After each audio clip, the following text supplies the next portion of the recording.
Assalamualaikum warahmatullahi wabarakatuh. Bismillah, alhamdulillah, wassalatu wassalamu ala rasulillah Sayyidina wa maulana Muhammad ibn Abdillah, la hawla wa la quwwata illa billah. Qalu subhanaka la ilma lana illa ma 'allamtana innaka antal alimul hakim. Qala rabbi shrah li sadri wa yassir li amri wahlul 'uqdatam min lisani yafqahu qawli. Amma ba'd. Hadirin jamaah subuh ingkang sami dimuliakan Allah. Alhamdulillah. Monggo kita lanjutaken ngaji kitab Mabadiul Fiqih. Saderengipun monggo kita maos Fatihah ingkang kita hadiahaken dumateng Kanjeng Nabi Muhammad sallallahu alaihi wasallam nomor kalih kangge musannif kitab ini Syekh Abdul Jabbar yang ketiga untuk hajat kita semuanya. Mugi-mugi sedaya hajat kita digampilaken kalian Gusti Allah.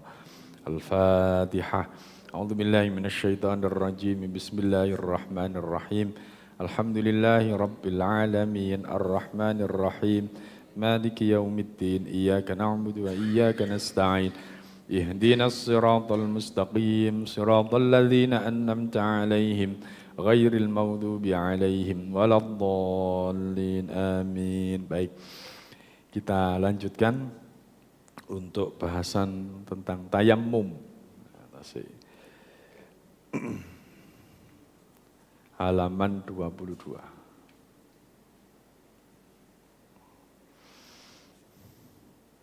Tayammum itu untuk mengingat yang lalu, minggu yang lalu. Satu kali tayammum untuk berapa kali sholat wajib, Bapak Ibu? Satu kali, baik. Fardunya tayammum enten pinten? 2. 1 niat. Nomor kali basuh tangan. Nomor 3 tangan tok berarti.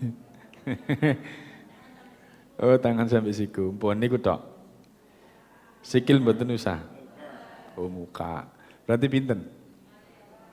Wis ana loro maneh ana sing telu. Niat setunggal. Nomor kali basuh muka. Nomor 3 tangan sampai siku, berarti 3 nggih. 4, setunggalin apa? Cicil ngono. Bon. Nek fardu-farduan nggih, nek urut-urutan nggih. Ini namanya prosedur namanya. Fardu itu namanya prosedur dalam istilah modern itu namanya prosedur. Namanya urutan prosedur itu tidak boleh yang nomor 2 dijadikan nomor 1, nomor 4 dijadikan nomor 2, nomor 1 dijadikan nomor 4. Nah, itu tidak boleh. Itu namanya prosedur. Sehingga setiap fardu itu mesti ada yang terakhir namanya tertib. Nah, tertib itu mesti ada. Wudu mesti ada tertibnya, sholat mesti ada tertibnya, tayammum mesti ada tertibnya. Tertib itu salah satu dari rukun, ya, dengan maksud agar urutan itu betul-betul terjaga urutannya. Kalau tidak urut berarti ya tidak sah. Malah nih setiap ibadah itu mesti ada tertibnya. Ya, apa nih prosedur itu begitu harus lengkap. Jadi enten pinten? Sekawan. Mboten 5 ta. Ngenyang ya. Siji napa ni? Niat. Nomor kali basuh muka sampai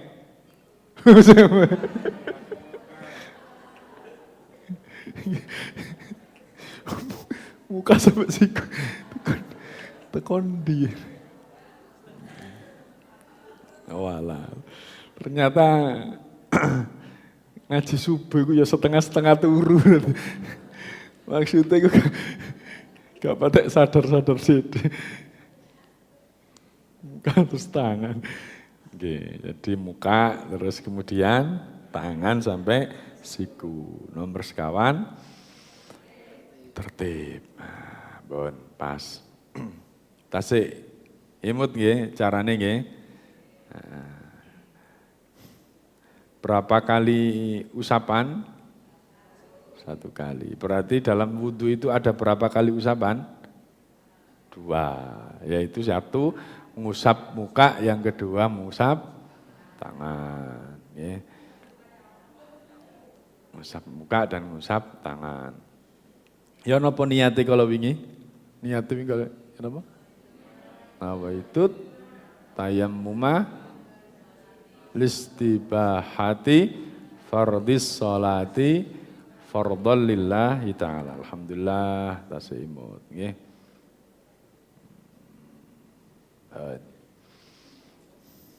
Ngusapi muka kalau wingi, ngusapi tangan wingi sing nyambung wingi tasih imut nggih. Nggih, wis enggak usah diulang maneh, yang penting diiling nih. Berikutnya mubtilatut tayammumi. Mubtilatut tayammumi utawi pira-pira perkara kang batalaken tayammum. Nomor 1 kulluma saben-saben barang yubtilu kang batalaken apa ma, kang batalaken apa tayammum al wudu'a ing wudu. Jadi setiap apa yang membatalkan wudu berarti membatalkan tayammum. Sama. Kenapa? Karena tayammum itu pengganti dari wudu. Sehingga ketika batal di wudunya, apa-apa yang menjadikan batal wudunya itu berarti akan menjadikan batalnya tayammum. Ru'yatul ma'i. Nomor kali ru'yatul ma'i ningali banyu. Ningali banyu qoblat dukhuli sakderenge mlebune qoblat dukhuli sakderenge mlebu fi sholati ing dalem salat. Lihat air ningali banyu sakderenge mlebune waktu salat, maka wudunya tayammumnya batal. Adzan Allahu akbar Allahu akbar. Tayammum niku dilaksanakan setelah adzan atau sebelum adzan? Nah, setelah adzan, ya. Setelah adzan, setelah adzan. Ya. Kenapa? Karena tayammum itu dilaksanakan setelah masuk waktu sholat, setelah masuk waktu sholat. Apa rahasianya kok harus setelah waktu sholat, Pak? Bagaimana kalau sebelum waktu sholat? Ya, salah satu syaratnya memang harus dilaksanakan setelah masuknya waktu sholat. Yang kedua menunjukkan bahwa tayammum itu memang betul-betul kondisinya memang sangat terpaksa sehingga melaksanakan tayammum. Terpaksa. Kenapa kok terpaksanya? Memang tidak ada air tadi itu. Mencarinya itu berarti sebelum sholat. Ketika sudah masuk waktu sholat, maka disitulah butuhnya kita untuk tayammum sebagai pengganti wudu. Pengganti wudu. Yang ketiga, kalau memang menemukan air, maka ya sudah selesai. Tidak ada lagi kewajiban kita untuk diperbolehkannya kita untuk bertayammum. Tidak boleh kita untuk tayammum. Kenapa? Karena sudah lihat air. Ru'yatul ma'i qoblat dukhuli. Bagaimana Pak kalau sudah nemukan air setelah sholat selesai? Ya napa? Nah, tayammume wau sah napa mboten? Sah nggih. Tapi setelah ketemu air tadi itu, tayammumnya jadi sudah selesai, sudah batal. Tapi sholatnya tetap sah. Sholatnya tetap sah. Kenapa? Karena ya sudah terlaksana. Ya. Nomor 3, ar-riddatu, murtad. Murtad, ya. Murtad itu membatalkan wudu maupun membatalkan tayammum juga sami. Berikutnya al-jam'u bainal wudu'i wat tayammum. Al-jam'u utawi iki iku ngumpulaken bainal wudu'i ing dalem antarane wudu wat tayammumi dan tayammum.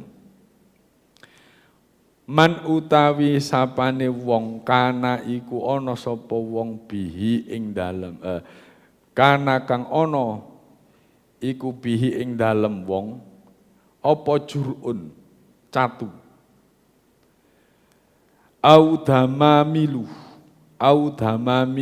utawi udun utawi pira-pira udun ghasala mongko masu sapa wong as-sahihah ing gauta kang waras watayammamalan tayammum sapa man anil jurhi saking catu awit dumali utawi udun.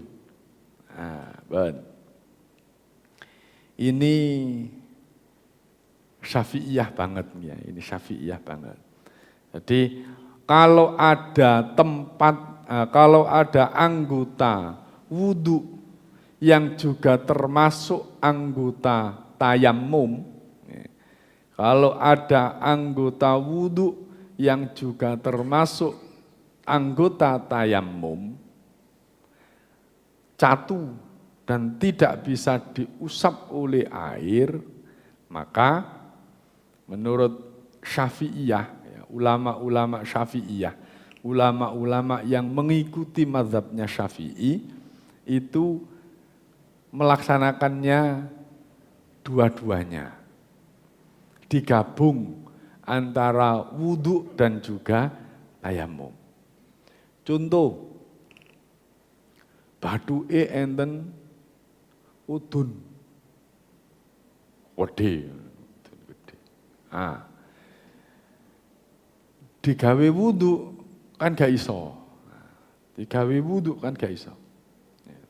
Sehingga ndak boleh pakai kena air. Ono catu gede, gak kena dikai air. Maka anggota yang waras, anggota yang sehat digunakan wudu biasa, kecuali yang kena ini tadi. Ya. Tangannya juga begitu, catu kena opong.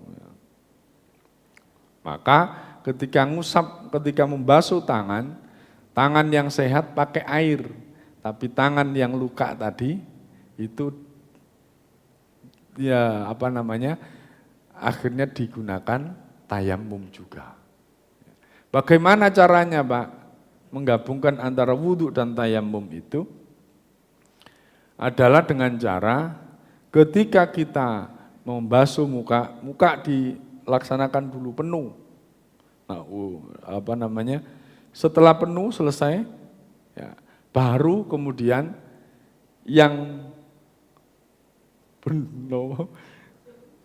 udun wau itu, niku baru selesai muka selesai dari dengan air tadi, ya, yang sehat-sehat saja yang kena itu, terus kemudian baru pindah dengan menggunakan tayammum. Selesai terus baru tangan, terus kemudian selesai itu baru ambil air lagi untuk apa? Neruskan bagian tangan yang pakai air.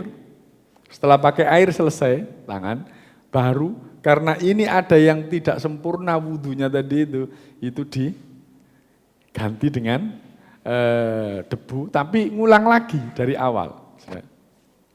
Baru setelah itu pakai air kepalanya lagi, terus telinga, terus kaki. Itu namanya mengumpulkan dua antara wudhu dengan tayammum. Dan ini ada di mazhab Syafi'iyah. Nek mazhabe napa niki Hanafi ndak. Wis cukup sing kena dibasuh air ya dibasuh. Yang lainnya karena ini di plester katakan, ya sudah di atasnya gitu saja, sebisanya. Kalau tidak bisa ya sudah ditinggalkan. Kenapa? Karena ada halangan untuk bisa menyempurnakan itu. Ya. Itu, tapi ini jarang dilaksanakan kadang-kadang. Tapi dalam ilmu ini ada. Ya. Dalam ilmu fikih kita mengenal namanya menggabungkan antara wudhu dengan tayammum. Menggabungkan wudhu dengan tayammum. Bismillahirrahmanirrahim. Sahibul jabirah. orang yang memiliki jabiroh itu blebet utawa perban. Ayo. Sahibul jabiroh utawi wong kang duweni tambalan. Yatayam iku yatayam mamu tayammum sapa sahibul jabiroh. Wayam sahu lan ngusap sapa sahibul jabiroh alaiha ing atase jabiroh.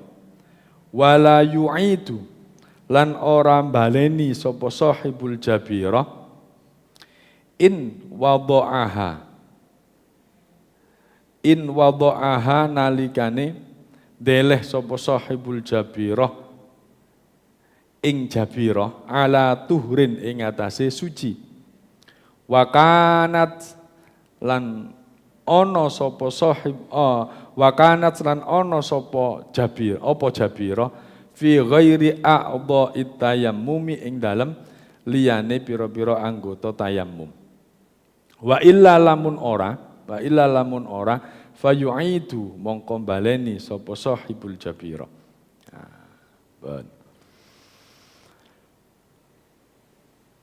Ya tayammum sapa sahibul jabiroh. Wayam sahu lan ngusap sapa sahibul jabiroh alaihi ing atase jabiroh. Wala yu'idu lan ora baleni sapa sahibul jabiroh in wada'aha nalikane ndeleh sapa sahibul jabiroh ing jabiroh ala tuhrin ing atase suci.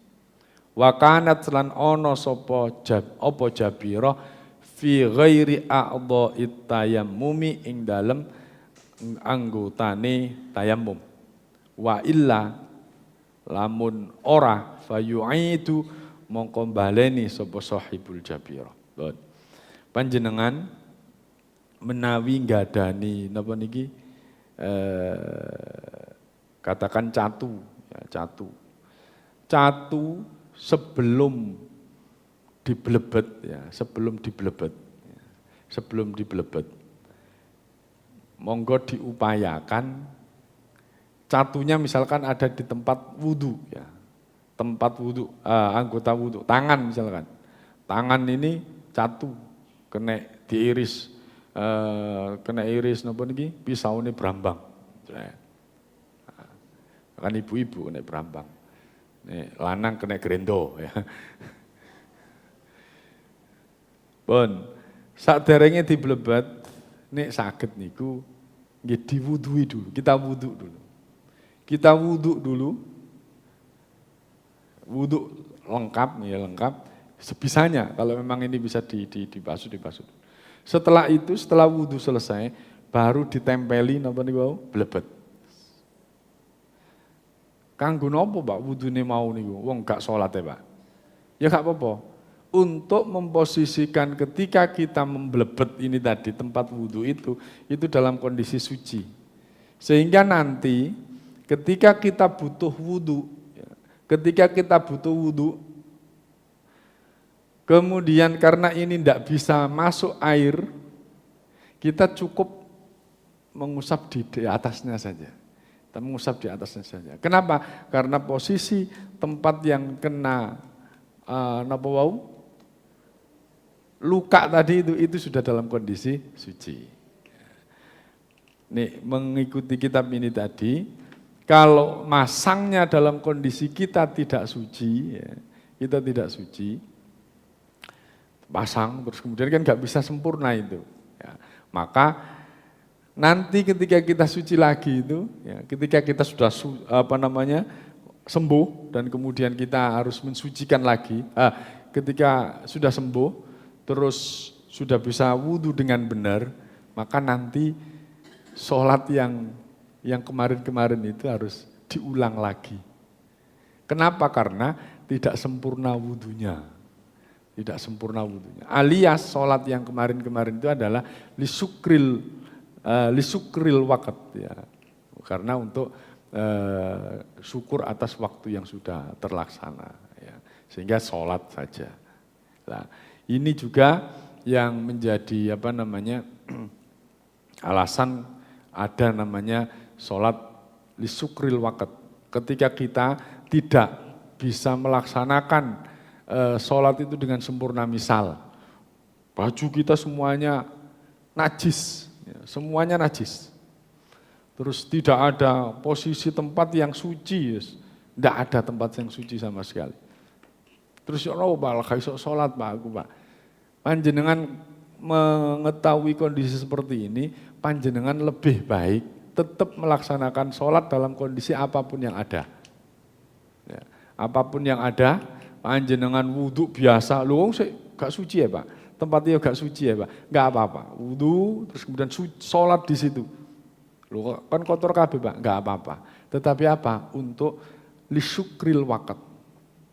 Karena panjenengan mendapatkan waktu sholat, panjenengan punya inisiatif dan punya himmah untuk netepi kewajiban kita, itu sudah cukup untuk kita bisa membuktikan bahwa kita ini hamba Allah yang taat. Saya yakin Allah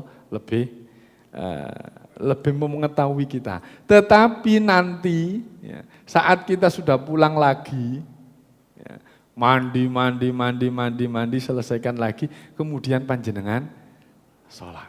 Untuk menyempurnakan sholat panjenengan. Seandainya Pak, durung sempat kita ini mengganti sholat tadi yang posisi kita tidak sempurna itu Pak, terus kita mati misalkan, kita mati. Kita sudah bisa, bisa mempertanggungjawabkan akan kewajiban kita kepada Allah. Sebab apa? Sudah kita laksanakan. Memang kondisinya tidak bisa ya, terus ya apa maneh. Ya, itu yang paling banyak dijadikan dalil dari orang-orang yang mengikuti Syafi'iyah adanya lisukril waqt. Panjenengan yang pernah haji ngikuti Pak Yai, mungkin mesti kalau di atas pesawat itu kalau pulang sholat di atas pesawat, enggak apa-apa. Pesawat kondisi kotor Pak, udah enggak bisa. Iya enggak apa-apa, sholat saja. Sholat nanti sampai di di asrama haji, ngulang sholat lagi untuk menyempurnakan sholat kita yang ada. Kenapa? Ya itu tadi, seandainya kita dipanggil oleh Allah dalam kondisi seperti itu, tepat waktu yang kita sudah waktu sholat itu kita sudah melaksanakan sholat. Saya yakin nilai sujud di hadapan Allah, kepatuhan kita kepada Allah itu lebih besar nilainya bila dibanding dengan aturan-aturan syar'i yang ada. Itu hadirin jamaah rahimakumullah. Sampun, mantun, tayamum. Mungkin enten pertanyaan? Saya yakin panjenengan banyak banyak mohal, mungkin banyak karena tidak sering melakukan itu. Pak Sofyan Rian. Nggih.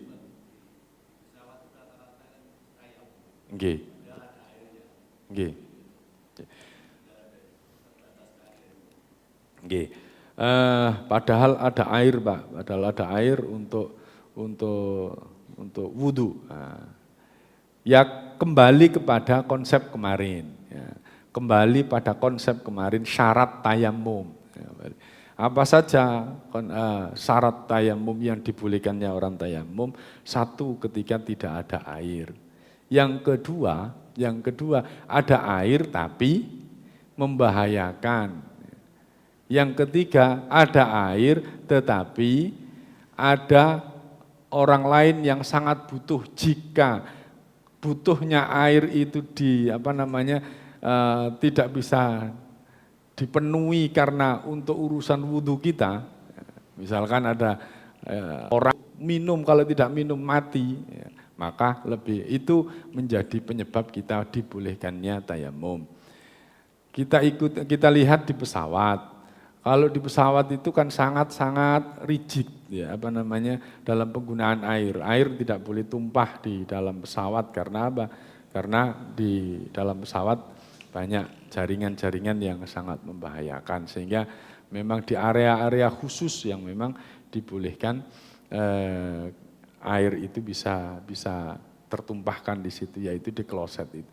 Itu pun di kloset itu pun juga sangat-sangat minim. Kalau kita lihat suci untuk menyucikan pun juga sangat minim, ya, sangat minim. Pertama kali kula ngoten niku bingung, iki ya apa carane? Ya apa carane? Pada waktu dipetak langsung srot langsung wedi arep dhewe. Wedi lugur soalnya. Wedi lugur. Jadi walaupun masih ada air ketika di pesawat itu ada dua alasan. Satu, sangat minim jikalau dipakai oleh semuanya, tidak memungkinkan. Yang kedua, adanya bahaya di situ. Sehingga diperbolehkan dibolehkannya kita memakai alasan darurat pengganti wudhu, yaitu tayamum. Ya. Oke, terus ya napa ngoten Mas Sofan. Nggih.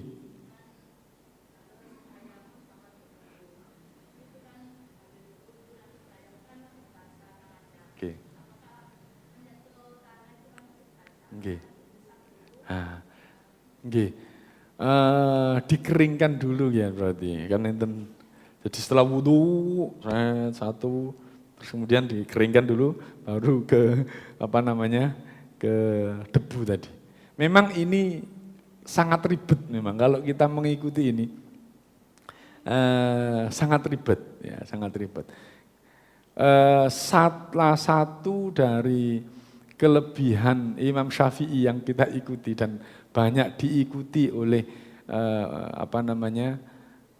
daerah Islam di daerah Asia Tenggara, ya, Maroko itu juga, Mesir itu kebanyakan Syafi'iyah.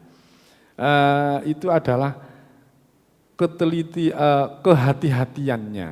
Kenapa sih Pak? Oh gak langsung saja pakai wudhu yang itu tidak bisa seperti halnya yang dilakukan oleh Imam Hanafi. Ya. Karena satu, masih ada air gitu. Masih ada air kok bisa ditinggalkan. Yang tidak bisa kena air ya itu saja yang ditayamumi gitu, ditayamumi. Sehingga penggabungan antara wudhu dengan tayamum itu ya diupayakan sampai bisanya dilakukan bersama. Ya, contoh, lupa sih bahasa terus nepuk di tangan, di tanah kan ya dadi bletokan, Pak nang kene tambah dadi nakusa ngono lah, Mbak, dadi ireng kabeh. Jadi ya berarti dikeringkan dulu baru ditempelkan di debu, terus kemudian seperti biasa itu. Ya. Oke. Kan pakai kain kan sudah langsung kering, Bu. Ya. Diusap dikeringkan pakai kain, ya, pakai kain. Dan itu jarang dipakai. Itu jarang dipakai. Ya. Karena ribetnya luar biasa. Waduh, ini yang kalau di Hanafiyah itu memang loh, ini kalau kajiannya orang sehat bisa ini dilaksanakan. Kenapa? Konsepnya kan gampang.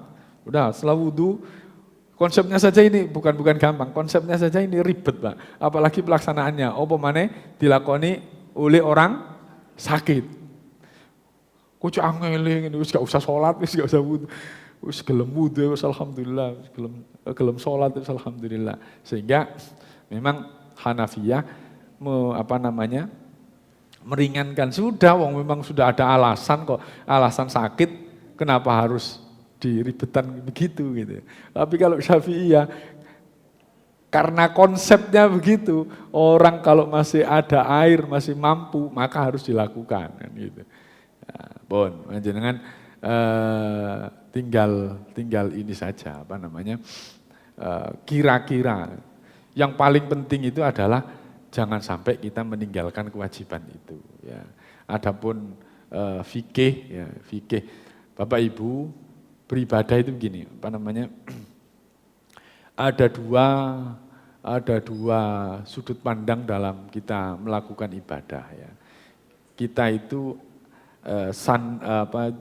sandaran kita beribadah itu ada riwayat dan ada kita mengikuti fikih ya. Riwayat itu Bapak Ibu, itu berdasarkan hadis, berdasarkan sunnahnya Nabi penuh. Tetapi kenapa kok masih ada fikih? Kenapa ada fikih? Fikih itu adalah hasil ijtihad. Hasil ijtihad dari ahli fikih. Ya. Hasil ijtihad dari ahli hukum. Kenapa? Karena Rasulullah dalam kondisi yang lain itu melakukan seperti ini, dalam kondisi yang lain melakukan seperti ini, beda dengan yang satu dengan yang lain. Kenapa? Karena ada konteksnya. Karena ada konteksnya. Ada penyebab dari kondisi yang ada. Akhirnya dibuatlah satu manhaj, ya, cara berpikir untuk mengeluarkan hukum. Untuk mengeluarkan hukum. Iki rada ribet ya, panjenengan enggak usah mikir ngono-ngono iku ya. Tapi yang penting lho Pak, kan ada hadisnya kan sudah seperti ini, udah ngikuti hadis saja. Berarti itu berdasarkan riwayat ya. Tetapi kalau menurut fikih itu ada ininya, apakah fikih itu tidak berdasarkan riwayat? Semuanya berdasarkan riwayat, berdasarkan sunnah dan lain sebagainya. Tetapi dicari, dikaji konteksnya bagaimana, harus bagaimana, sehingga ibadah itu betul-betul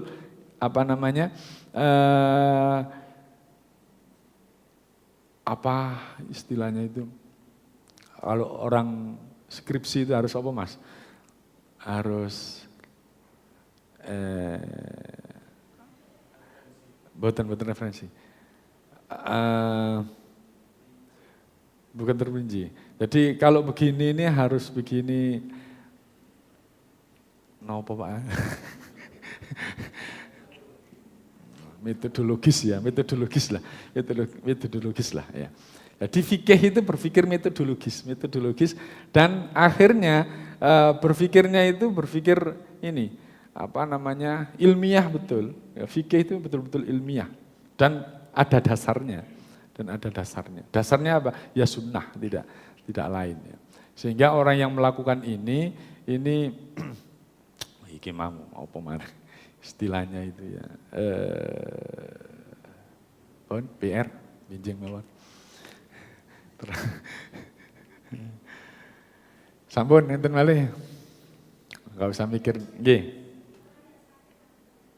Sakit napa? Ya. Orang yang sakit lumpuh dan pakai pempes ya, Oke. Memang ya seharusnya harus disucikan dulu sebelum melaksanakan ibadah. Ya. Harus suci dulu. Ya. Tetapi kalau memang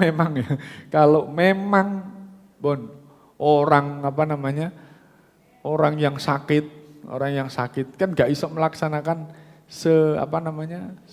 semaksimalnya. Wes sholat itu cuma kedip-kedip tok itu loh boleh ya. Kondisinya kedip-kedip tok itu loh boleh. Tapi kalau memang bisa dilakukan secara ideal dan harus kita laksanakan, diupayakan dengan seideal mungkin, itu harus kita laksanakan. Kalau memang tidak bisa, ya sudah, yang namanya orang terpaksa tadi itu begitu ya. Poin pentingnya dari dari ibadah itu adalah ketundukan kita itu aja. Kalau tidak bisa ideal, maka yang paling akhir minimalis yang harus kita lakukan adalah ketundukan kita kepada Allah dalam bentuk melaksanakan perintahnya dan menjauhi larangannya. Itu harus bisa kita lakukan. Dan itulah yang kita pertanggungjawabkan. Ya. Dan itu saja kalau orang sakit itu udah berat itu. Lorong ini kok situ kok sholat. Kok gak ono iku tah, gak ono apa jenenge keringanan maneh gak usah sholat ngono. Ayo wong loro kan ngono. Wis gelem sholat iku wis alhamdulillah. Pak, yo gak sah sampean sing nggawa iku apa iku pempes sampean gak sah. Wis aja mikir sah. Yang sakit itu loh, wis pingin sholat itu berarti hatinya itu betul-betul cumentel dumateng Gusti Allah. Itu sudah wis diapresiasi, laksanakan. Kalau panjenengan bisa membantu untuk menyucikan dia, menyucikan beliau, itu lebih bagus. Ya, tanggung jawab orang yang sehat, ya, orang yang sehat. Tapi jangan sampai karena memang tidak bisa ideal gitu terus ditinggalkan semua. Wes gak iso, iki gak suci kabeh, wes gak usah sholat wes lumayan. Jangan sampai, jangan sampai. Jadi ketika kita sangat kepepet ya, tidak bisa melakukan idealitas dari ibadah itu, maka sudah jangan pernah punya pikiran untuk tidak patuh kepada tuntunan Allah. Walaupun gak iso tinggal kedip-kedip tok iku, yes karek nulis maca Allah, Allah, Allah. Cukuplah. Hanya Allah yang tahu. Ya. Hanya Allah yang. Ya. Dan jangan pernah kita ini memberikan weden-wedenan yang ngono. Gak sah percuma sampean masih jungkir walik ngono ya. Wong sampean nggawa najis. Ya ada. Koyo dadi pangeran ae sampean memutuskan begitu. Orang sudah punya niatan baik begitu itu sudahlah. Itu urusan beliau dengan Allah ya. Tapi yang bagi yang sehat, yang bisa mengupayakan untuk ideal, maka ya harus dilaksanakan secara ideal ya. Pun kawanan jam 5 pinjing malih. Mugi-mugi manfaat. Al-Fatihah.